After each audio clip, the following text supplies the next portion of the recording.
In this video we're going to be covering the long hip flexor, PAILs, and rails.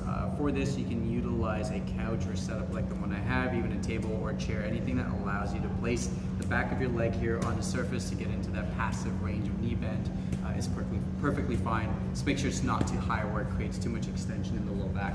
So set up here, what we're going to do is first start off with that back leg placed against the surface.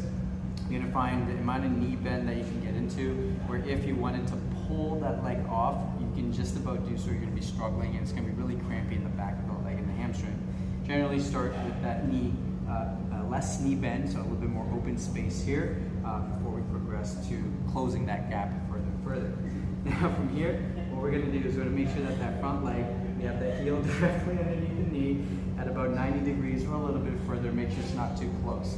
From there, we're going to take that block and we're going to place that just directly underneath the hands for a bit of support. Now, for a stretch to get that hip flexor, we're going to posteriorly tilt the pelvis. So we're going to think about getting that glute slightly engaged. Think about pulling the butt under you rather than just squeezing. As we do that, we'll feel the pelvis tilt backwards, and you're going to feel a nice long stretch through the front side of that hip. We're going to hang out here, focusing on your breathing for 1 to upwards of 2 minutes in that passive stretch. Once we've gone through that passive stretch, we then do a PAILs and rails contraction.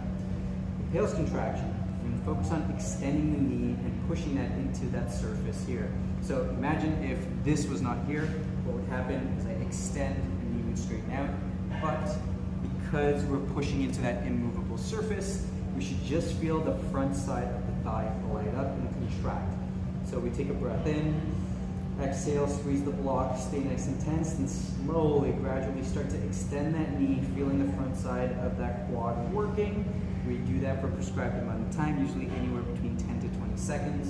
And then we're going into rails contractions. Now I'm going to actively contract the back side of that knee and hamstring, slowly squeezing, trying to have that foot maybe lift off from your surface. You don't want to shift too far forward and get out of the original position.